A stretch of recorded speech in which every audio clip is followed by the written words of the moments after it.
Então, doutor Rogério Bueri Miranda, obrigada por aceitar o nosso convite para essa conversa com o jornal O Tempo. E para a gente começar, eu gostaria de te ouvir quais são as missões e atribuições da equipe de assessoria especial de estudos econômicos no Ministério da Economia e no governo federal. Olha, primeiramente, obrigado pelo convite, é um prazer estar falando com vocês. E nós temos várias atribuições, na verdade, porque a Assessoria Especial de Estudos Econômicos, ela coordena, além da Secretaria de Política Econômica, que é uma máquina de fazer política econômica e de avaliar os rumos que a política econômica está tomando, mas também debaixo do nosso guarda-chuva aqui está o IPEA, que é o Instituto de Pesquisa Econômica Aplicada, e o próprio IBGE. Então, onde a nossa principal missão esse ano é fazer o censo na melhor qualidade possível. Ótimo. E justamente falando sobre o censo, quais são as expectativas aí para a realização do censo do IBGE? Está garantido que vai ser, está confirmado que vai ser agora em agosto? Está confirmado, o nosso cronograma está sendo cumprido, a gestão do presidente Eduardo Rios lá está ótima e nós vamos entregá-la. Perfeito. Doutor Rogério, a partir da sua experiência no governo federal, o que que o senhor avalia que não vai ser possível implementar neste ano e que poderá ficar aí para um eventual segundo mandato? Tem algumas coisas que nós gostaríamos de ter feito, nós tentamos fazer, mas que vão ficar para o segundo mandato. É, a reforma tributária, a reforma eh, administrativa, um bloco de privatizações, quer dizer, continuar e aprofundar as privatizações. Esses são todos itens da nossa pauta econômica que nós não conseguimos fazer tudo, nós fizemos muita coisa, a reforma da Previdência, uma série de reformas microeconômicas de desburocratização e de melhoria do ambiente de negócio, mas nós não conseguimos fazer tudo, e isso é uma pauta que nós gostaríamos de retomar. E, na sua avaliação, quais são os destaques das políticas econômicas que foram implementadas na gestão do presidente Jair Bolsonaro? Nós temos vamos dizer, dois pilares que eu gosto sempre de citar. Primeiro é o pilar da sustentabilidade fiscal.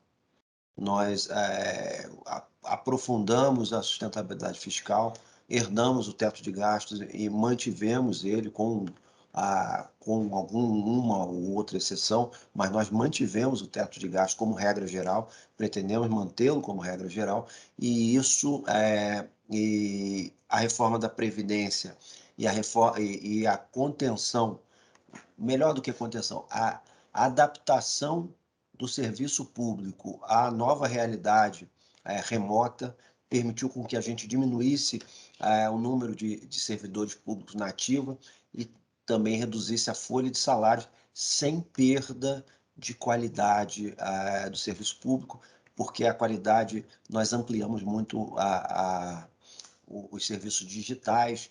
Qualquer brasileiro hoje pode ter a carteira de identidade, pode ter o Conect SUS para ver vacinas, pode ter a carteira de trabalho, pode ter uma série de que ficavam horas na fila para tirar, a mesma aposentadoria está saindo mais rápido por meio digital. Então, são coisas que permitiram que a gente diminuísse o tamanho do plantel de servidores, e isso teve reflexo na sustentabilidade fiscal, assim como a reforma da Previdência e outras medidas. Então, esse é o pilar 1, sustentabilidade fiscal.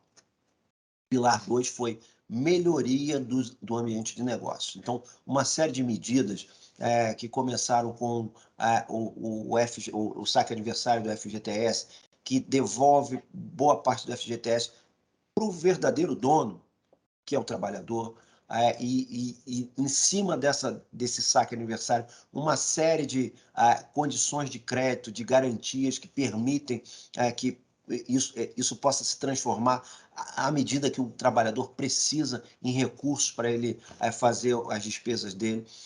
Nós tivemos a lei do agro, que melhorou as condições também do mercado financeiro de capitais para o agronegócio. Recentemente, nós tivemos a MP 1085, unificação dos registros cartoriais, centralização dos registros cartoriais, melhor dizendo, que também desburocratizou tanto para o cidadão comum, que não vai precisar ficar pegando fila em vários cartórios, pode fazer tudo integradamente pela sua internet, como também melhora as condições de negócio. Por quê? Porque vai ser muito mais fácil você aferir a existência e o não gravame de garantias, tudo unificadamente, tudo centralizadamente. Nós também estamos com outras medidas, como, por exemplo, a 1103, uma medida provisória que já passou pela Câmara, vai passar pelo Senado, se Deus quiser, em breve, que melhora as condições de securitização, quer dizer, uma ligação entre o mercado financeiro e o mercado de capitais, com vistas a facilitar para o tomador de crédito, baixar os juros dele. Também o PL 4188, no qual a gente cria uma central de garantias, para que as garantias, por exemplo, hoje em dia, se você tem um imóvel de R$1 milhão, você pega 100 mil de empréstimo com essa garantia de 1 milhão, o imóvel todo fica gravado, R$1 milhão. Então, a central de garantias vai permitir que você utilize melhor suas garantias. Então, esses dois pilares é que a gente propõe que tenham sido os grandes elementos para robustecer a economia brasileira. Estabilidade fiscal, consolidação fiscal e melhoria das condições negociais. E ainda sobre a melhoria das condições negociais, nós estamos batendo recorde após recorde de criação de empresas. Então, isso é um sinal de que esses mecanismos estão influenciando as expectativas dos empreendedores. Excelente, doutor Rogério. E agora falando um pouco sobre a área social, né? A gente tem aí uma PEC dos combustíveis com um novo texto que está prevendo aí uma série de benefícios sociais, que é uma aposta do governo também para este ano, e ela está sendo discutida no Senado, e eu gostaria de saber se já existe um plano, como que o governo federal planeja fazer o pagamento do auxílio para caminhoneiros, né? Que esse é um assunto que interessa bastante também para esse setor, principalmente os caminhoneiros autônomos. Já existe esse plano? Essa discussão foi, de alguma forma, o governo federal levantou a bola, mas essa é uma discussão que foi encampada pelo Congresso Nacional.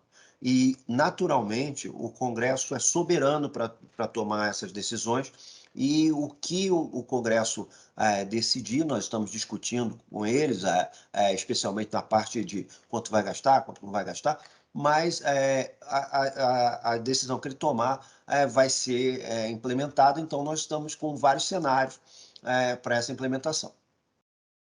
Certo. E quando a gente olha para o início da gestão Bolsonaro, a gente tinha ali uma gestão de políticas econômicas de viés mais liberal e que, ao longo da gestão, foram se tornando mais intervencionistas. Como que o senhor avalia esse desafio para se ter um governo mais liberal? Olha, o que nós precisamos para ter uma agenda, manter a nossa agenda liberal, por assim dizer, é de reformas. Quer dizer, nós fizemos a reforma da Previdência, que foi a maior reforma da Previdência em décadas, e isso abriu espaço para que a gente pudesse acertar as contas públicas. A agenda liberal, ela não foi abandonada. Ela continua correndo, e exemplos que essa agenda liberal ainda é forte, e ainda é a mais forte do governo, nós tivemos recentemente privatização da Eletrobras, que é uma coisa que nós queríamos muito. Essas desonerações, de impostos, essas desonerações todas fazem parte de uma agenda liberal. Quer dizer, a economia pelo lado da oferta. Você, primeiro, você devolver dinheiro para o público.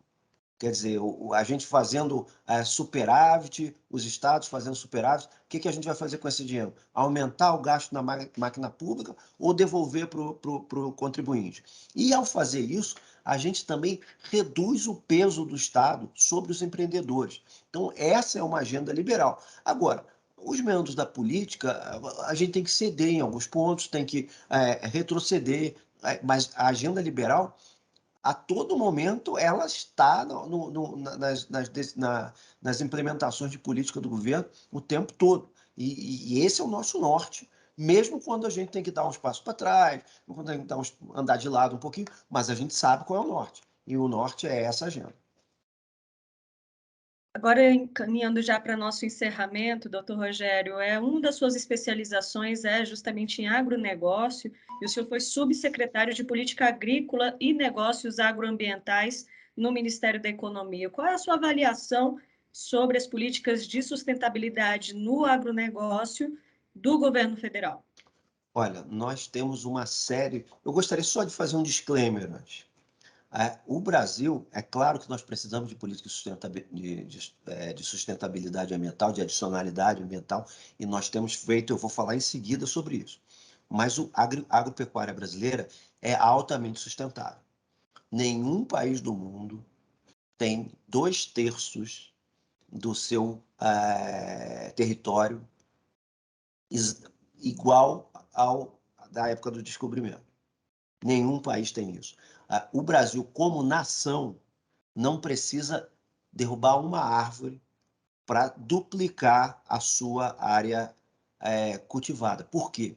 Porque nós só temos menos de 8% do nosso território é de área agrícola, 17% de área de pastagens, sendo que metade dessas pastagens são pastagens não mais utilizadas, pastagens depauperadas. Então, o Brasil, como nação, não precisa derrubar uma árvore, precisa de tecnologia e financiamento para utilizar essas áreas e duplicar sua produção agrícola. Dito isso, é óbvio e evidente que existem interesses individuais para o desmatamento. O que o governo federal, o Ministério da Economia, em particular, o governo federal, nós temos tentado reverter esses incentivos. Quer dizer, fazer com que a floresta nativa valha mais em pé do que derrubada. O que nós fizemos no Manual de Crédito Rural dos Planos Safras desde 2019? Estamos dando incentivos para quem tiver o seu CAR homologado, o Cadastro Ambiental Rural. Atualmente ele só precisa estar inscrito, mas se ele tiver homologado, ele tem aumento de crédito. Programa ABC, ano após ano, agricultura de baixo carbono, com mais crédito. Criamos a CPR Verde, que é um instrumento de monetização de ativos ambientais. Uma série de CRAs verdes saindo com incentivo do governo federal. Então, qual é a estratégia aqui? A estratégia obviamente, que você tem que ter um certo nível de coerção, mas só um Estado policial não dá certo. Você precisa mudar os incentivos econômicos para que a floresta permaneça em pé, que é o desejo de todos nós e mais do que de todo mundo, do próprio agropecuarista brasileiro, por esses anos que eu convivi com eles. Perfeito, doutor Rogério Boeri, muito obrigada mais uma vez pela sua participação aqui dessa entrevista, e a gente vai encerrando aqui. Tá bom, eu que agradeço aí o convite e me coloco sempre à disposição.